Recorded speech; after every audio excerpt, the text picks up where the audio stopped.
Good morning students. Home science का class है। अब होम साइंस में कोर्स कंप्लीट नहीं, इसलिए वीक में 3 दिन क्लास लगेंगी। एक ट्यूसडे और थर्सडे को तो होती है और एक सैटरडे को। क्लियर? ठीक है। 12 अक्टूबर से आप लोगों के हाफ ईयरली एग्जाम स्टार्ट हो जाएंगे। सभी को ध्यान देना है, इसलिए बुक्स आप लोगों ने परचेज कर ली होगी। आज हम आपको फर्स्ट लेसन पढ़ाएंगे,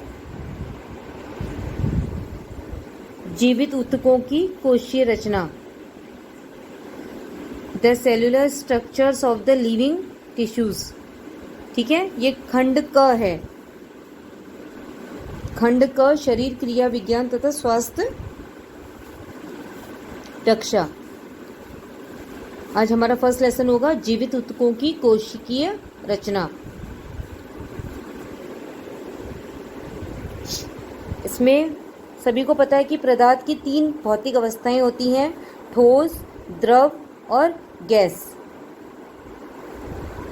और जो सबसे तत्व की जो सबसे छोटी इकाई होती है वह परमाणु कहलाती है। और प्रत्येक परमाणु 3 कणों से मिलकर बना होता है, इलेक्ट्रॉन, प्रोटॉन और न्यूट्रॉन।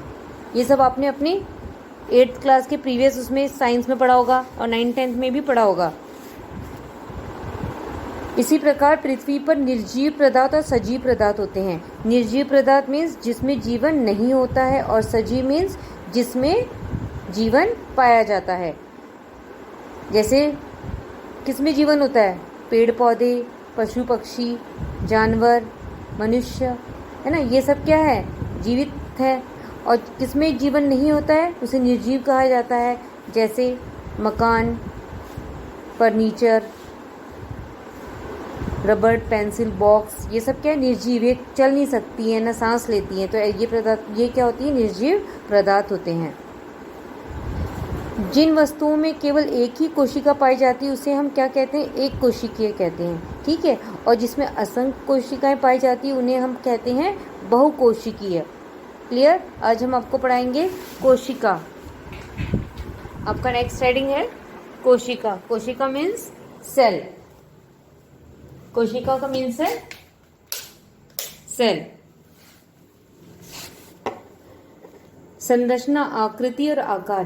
किसी भी जंतु में उपस्थित कोशिकाओं की आकृति समान नहीं होती, क्योंकि जंतुओं में पाई जाने वाली कोशिका एक कोमल झिल्ली के द्वारा घिरी रहती है, जो शरीर के विभिन्न अंगों में अपने कार्यों के अनुसार भिन्न भिन्न आकृति की होती हैं। जैसे तंत्रिका में उपस्थित लंबी, बड़ी तथा बहुतंत्रीय, त्वचा में पतली तथा चिपटी, रुधिर में उपस्थित गोल, अंडाकार, चपटी, तश्तरी नुमा कोशिकाएं होती हैं। सभी की एक जैसी नहीं होती है, इनमें बहुत अलग अलग आकार की पाई जाती हैं।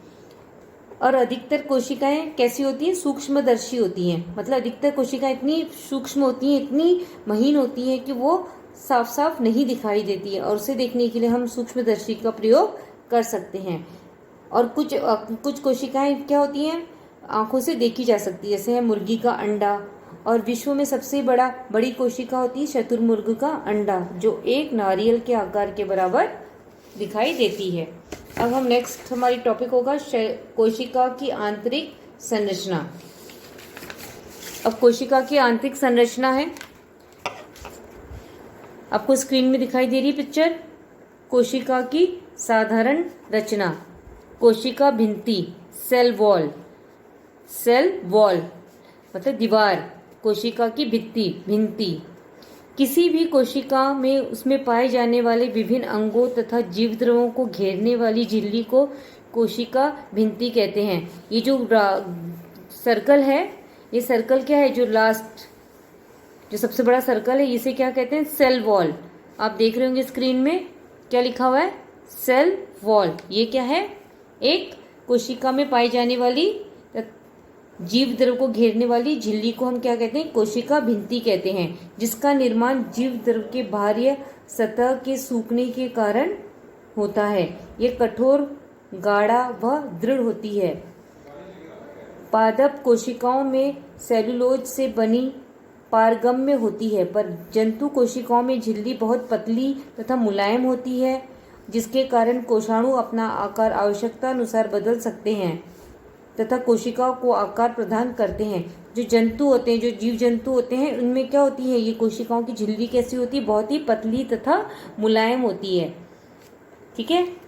और कोशिका भित्ति कोशिका के अंदर केवल उपयुक्त पदार्थ ही आने देती है, इसलिए यह अंतपारगम्य झिल्ली की भांति भी कार्य करती है तथा कोशिका के आंतरिक अंगों को चोट से, भारे रगड़ आदि से भी बचाती है। कौन बचाती है? कोशिका भित्ति, मतलब आंतरिक कहीं नुकसान न पहुंचे, इससे इसको वह बाहरी रगड़ से वह इसे बचाती है। सेकंड है जीव द्रव्य। सेकंड होगा जीव द्रव्य, प्रोटोप्लाज्म। ठीक है। कोशिका में कोशिका भित्ति से गिरा गाढ़ा, चिपचिपा तथा तरल सा पदार्थ ही जीव द्रव कहलाता है। आप स्क्रीन में देख रहे हैं कि किसे हम जीव द्रव कहते हैं। कोशिका में कोशिका भित्ति से घिरा हुआ जो गाढ़ा, चिपचिपा तथा तरल सा पदार्थ है वो क्या कहलाता है? जीव द्रव कहलाता है। और ये कैसा होता है? ये रंगहीन, मतलब कोई रंग नहीं होता है, गंधहीन, इसमें कोई गंध नहीं होती है, अर्ध पारदर्शक, अर्ध तरल, लचीला, संवेदनशील जेली के समान होता है और ये कोशिका में होने वाली सभी क्रियाओं को पूरा कर सकता है। इसलिए जीव द्रव को जीवन का भौतिक आधार माना जाता है। यह एक जटिल मिश्रण है। ठीक है। स्क्रीन में आप देख ही रहे हैं इसे। और जीव द्रव की कोशिकाओं में उपस्थिति के आधार पर इसे दो भागों में बांटा गया है। एक है कोशिका रस और एक है नाभिक या केंद्रक। इसे दो भागों में, जीव द्रव को हमने दो भागों में बांटा है, एक तो कोशिका रस में और दूसरा है नाभिक या केंद्रक में। क्लियर? कोशिका रस कोशिका भित्ति तथा केंद्रक के मध्य पाए जाने वाला द्रव कोशिका रस कहलाता है। जो कोशिका भित्ति तथा केंद्रक के मध्य में पाया जाता है उसे हम क्या कहते हैं? कोशिका भित्ति कहते हैं। और जो चिपचिपा, गाढ़ा, अर्ध तरल, अर्ध पारदर्शक जेली के समान रंगहीन होता है ना? रंगहीन मतलब इसमें कोई रंग नहीं होता है। कोशिका रस में अनेक प्रकार के कार्बोहाइड्रेट, वसा, प्रोटीन, लवण, शर्करा, कार्बनिक, अकार्बनिक अम्ल पाए जाते हैं तथा अकार्बनिक तत्व भी इसमें पाए जाते हैं। जैसे अकार्बनिक तत्व जैसे क्लोराइड, सल्फेट, नाइट्रेट एंड ऑक्सीजलेट आदि। और ये तो हो गया कोशिका रस। और एक जंतु कोशिकाओं को इलेक्ट्रॉन्स माइक्रोस्कोप की सहायता से देखने पर निम्न अंग दिखाई देते हैं। अगर हम इसको माइक्रोस्कोप सूक्ष्मदर्शी की सहायता से देखेंगे तो ये हमें किस टाइप से हमें दिखाई देते हैं। पहला है एंडोप्लाज्मिक रेक्टिकुलम। फर्स्ट है एंडोप्लाज्मिक रेक्टिकुलम्स। एंडोप्लाज्मिक रेक्टिकुलम्स को अंतःप्रद्रवी जालिका के नाम से भी जानते हैं। यह कोशाद्रव में फैली अनेक शाखाओं वाली झिल्लियों का जाल होता है। आप ऊपर डायग्राम में भी देख सकते हैं कि ये कहाँ पे शो किया गया। कोशिका की संरचना दिखाई गया डायग्राम, उसमें देखें आपको दिखाई देगी कि किस प्रकार ये एंडोप्लाज्मिक जालिका नई बढ़ती हुई तथा नई विभाजित होती कोशिकाओं के लिए महत्वपूर्ण कार्य करती है तथा राइबोसोम के साथ मिलकर प्रोटीन संश्लेषण का कार्य भी करती है। और ये कोशिका विभाजन के बाद केंद्रक आवरण के निर्माण करने का कार्य भी करती है। वैसे ही है राइबोसोम्स। राइबोसोम्स भी क्या होती है? ये गोलाकार संघन डमरू के आकार के सूक्ष्म कण होते हैं। डायग्राम में देखेंगे दिखाई दे रहे हैं। और ये माइट्रोकार्डिया, एंडोप्लाज्मिक रेक्टिकुलम्स, केंद्रक आदि की बाहरी सतह पर चिपके रहते हैं तथा जीव द्रव में डूबे रहते हैं। एक राइबोसोम दो छोटे भागों से मिलकर बना होता है। आप नीचे सबसे कोशिका की संरचना में नीचे लिखा हुआ है राइबोसोम्स। आप देख रहे हैं कि ये दो कोशिकाओं से मिलकर बनता है।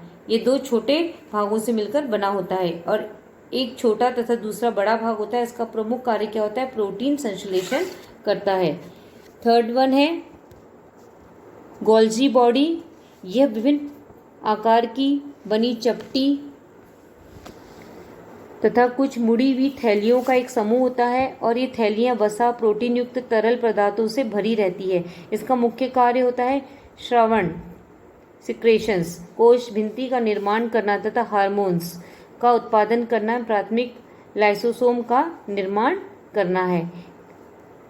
गोल्जी बॉडी आपने देखा होगा, इसे डायग्राम में भी आप देखेंगे तो आपको क्लियर हो जाएगा कि ये एक प्राथमिक लाइसोसोम्स का निर्माण भी करता है।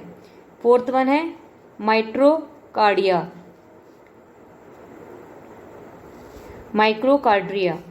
माइक्रोकार्डिया को कोशिका का पावर हाउस भी कहते हैं।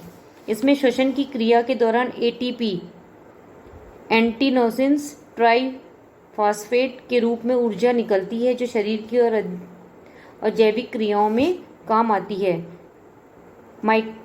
माइक्रोकार्डिया शरीर के उन अंगों में संख्या में बहुत अधिक पाए जाते हैं जहां कार्य की अधिकता होती है, जैसे हृदय, मस्तिष्क, जो मतलब शरीर का जो सबसे अधिक क्रियाशील होते हैं, वहाँ पे ये अधिक मात्रा में पाई जाती है, जैसे है हृदय, मस्तिष्क, हाथ पैरों की मांसपेशियां इत्यादि। इनकी संख्या अलग अलग कोशिकाओं में अलग अलग होती है। ये सूक्ष्म, गोलाकार तथा छड़ के आकार की होती है। डायग्राम में देखेंगे तो आपको पता चलेगा कि इनका आकार कैसा होता है, छोटा भी होता है, ये गोलाकार में भी मिलते हैं और एक छड़ के समान भी होती हैं। Lysosome, fifth one is lysosome. यह गोलाकार एक परिधीय झिल्ली से घिरी थैली होती है। लाइसोसोम्स में बहुत से विकर एंजाइम भी पाए जाते हैं जो अम्लीय प्रकृति के होते हैं और लाइसोसोम निम्न कार्य करते हैं, जैसे कोशिका में आए भारी पदार्थों का पाचन करना और आंतरिक अवशिष्ट पदार्थों का भी पाचन करती। कोशिका में जो भारी पदार्थ आते हैं उसका तो पाचन करती है, साथ में अवशिष्ट आंतरिक जो अवशिष्ट पदार्थ है उनका भी वह पाचन कार्य करती है। 6 तारकाय, सेंट्रोसोम है ना। तारकाय केवल जंतु कोशिका में ही पाया जाता है। यह 2 कणों से मिलकर बना होता है जिस पर एक झिल्ली भी पाई जाती है। तारकाय कोशिका विभाजन में कार्य करता है और जिसकी रचना गोलाकार होती है। यह केवल किसमें पाई जाती है, जंतु कोशिका में ही पाई जाती है। नाभिक या केंद्रक, कोशिका के मध्य चिपचिपे दानेदार द्रव को घेरे एक झिल्ली पाई जाती है। यह संपूर्ण रचना केंद्रक कहलाती है। डायग्राम में देखेंगे कि इसकी जो संपूर्ण रचना क्या कहलाती है, ये एक केंद्रक का कार्य करती है। जो मिडल में, जो बीच में होता है, केंद्र में होता है, उसे क्या कहते हैं, केंद्रक। केंद्रक कोशिका का सबसे महत्वपूर्ण भाग होता है और इस झिल्ली को केंद्रक झिल्ली, न्यूक्लियर मेम्ब्रेन्स भी कहते हैं तथा केंद्रक में भरे द्रव को केंद्रीय द्रव, न्यूक्लियोप्लाज्म्स भी कहते हैं। केंद्रक झिल्ली की उपस्थिति या अनुपस्थिति के आधार पर कोशिकाओं को हम 2 भागों में बांट सकते हैं, जैसे जिसमें केंद्रक झिल्ली नहीं पाई जाती, जिसमें केंद्र झिल्ली, मेन झिल्ली जो केंद्र की झिल्ली नहीं पाई जाती, उसे हम बोलेंगे प्रोकैरियोटिक्स कोशिका, ठीक है, जिसमें केंद्र झिल्ली नहीं पाई जाती। और जिसमें केंद्र झिल्ली पाई जाती है उसे बोलते हैं यूकेरियोटिक कोशिका, ठीक है। फिर जो ये एक कोशिका होती है, इसमें केवल एक ही केंद्रक पाया जाता है, परंतु इसकी संख्या 1 से अधिक हो सकती है। एक कोशिका में एक केंद्रक होता है, लेकिन इसकी संख्या 1 से अधिक हो सकती है। सामान्यतः शरीर की ज्यादातर जैविक क्रियाएं कोशिका द्रव में होती हैं, लेकिन उन पर नियंत्रण अथवा संचालन का कार्य केंद्रक ही करता है। केंद्रक का सबसे महत्वपूर्ण कार्य क्या है, जीवों में उनके पैतृक लक्षणों की नई संतति या उनके संतानों में भेजना।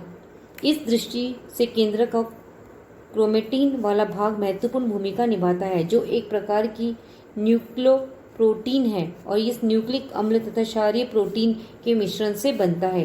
जो ये क्रोमेटिन है, ये किसके मिश्रण से बनता है, न्यूक्लिक अम्ल और क्षारीय प्रोटीन के, इन दोनों को मिलाने से क्या बनता है, क्रोमेटिन। और न्यूक्लिक अम्ल को 2 भागों में बांटा गया है। न्यूक्लिक अम्ल को 2 भागों में बांटा गया, एक है डीएनए और एक है RNA, means deoxy ribo nucleic अम्ल और राइबो न्यूक्लिक अम्ल, ठीक है। अब हमारा नेक्स्ट टॉपिक होगा कोशिका विभाजन। कोशिका विभाजन, किसी भी कोशिका का विभाजन केंद्रक से आरंभ होता है। इसमें केंद्रक में उपस्थित गुणसूत्र समान कोशिका विभाजन में पहले संख्या में 2 गुणे होते हैं। इसके बाद आधे आधे बढ़ जाते हैं और केंद्रक के विभाजन के बाद कोशिका द्रव का विभाजन भी हो जाता है। ये आप डायग्राम में देखेंगे कि कैसे एक केंद्रक होता है और केंद्रक कैसे 2 छोटे छोटे भागों में विभाजित हो जाता है। अब है कोशिका विभाजन के लाभ। पहला है शरीर का विकास। जंतु का आरंभिक विकास माँ के गर्भ में केवल एकमात्र कोशिका से आरंभ होता है और यह कोशिका समान तथा असमान दो प्रकार से विभाजन करके एक स्वस्थ शिशु का निर्माण करती है। कोशिका विभाजन की गति आरंभ से 15 वर्ष तक सबसे अधिक होती है, इसके बाद धीरे धीरे कम होती जाती है, परंतु समाप्त नहीं होती। दूसरा है चोटिल कोशिकाओं के स्थान पर नई कोशिकाओं की पूर्ति। प्रत्येक कोशिका का अपना एक निश्चित जीवन काल होता है। इसके पश्चात वह मृत अवस्था में शरीर से बाहर निकाल दी जाती है और उनके स्थान पर कोशिका विभाजन से नई कोशिकाएं आ जाती है। इन कोशिकाओं का जो जीवन काल क्या होता है, एक निश्चित होता है और निश्चित अवस्था के बाद से शरीर से बाहर निकाल दिया जाता है।